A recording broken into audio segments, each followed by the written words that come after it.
Today we're 3D printing and assembling a Warthog from Halo. Now this is printed with actually quite a lot of support. So for instance, there was two supports on the front here. There's also some internal supports and supports on the bottom. And I could have printed it in olive green like the tank there, but I decided to go with black and then paint it afterwards.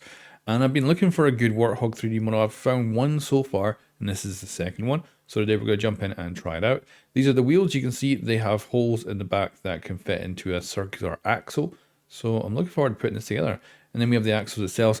The axles are also quite hard because they need a lot of support to print. Actually, a surprising amount for the size of them. And then we also have a canopy that will be going on top of the Warthog as well. But overall, actually not much in total to print, and it is quite small. I would totally recommend scaling this up 100% because I think it's a tiny little thing and it would look good a little bit bigger. And if I could go back and redo it, I would totally do something bigger with it. And maybe I will return to this in the future. Now the support here was quite hard. I decided to go with these supports rather than tree supports for this one, but maybe I should have went for tree supports. But it ended up being fine, and also had to remove supports from inside here as well. So there was a lot of supports to remove on this one, more than I initially thought when I first downloaded it. And it's definitely a bit of a pain in the ass. Maybe you would go for tree supports here to do a better 3D print. But overall, came out looking great, and I gotta say the model is lovely. Links will be in the description to the original designer's work, so you can go download it and try it out. It's all free. And yeah, this is the body of our Warthog. And now we just got to attach the roll bar on the top. There is other accessories you can attach. So for instance, there's little fuel canisters you can put on the back, but I am not going to do that.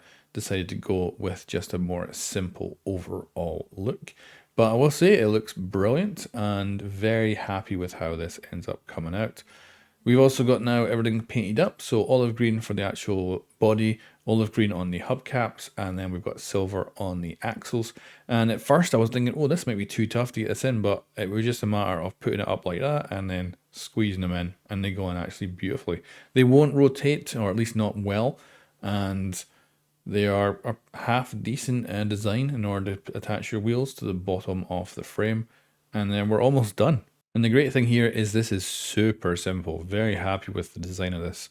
And we're getting closer and closer to finding that perfect Warthog, I think. And then just simply leave it to dry. My super glue is quite a slow acting one. And then flip it over. And this is our final Warthog. And she looks absolutely gorgeous. The only thing I think is that I really should have scaled this up. I should have gone at least 100% bigger, I think. And I think it would have been even more epic. But it's beautifully designed, nice and simple to print, a little bit support heavy in places, but otherwise really good.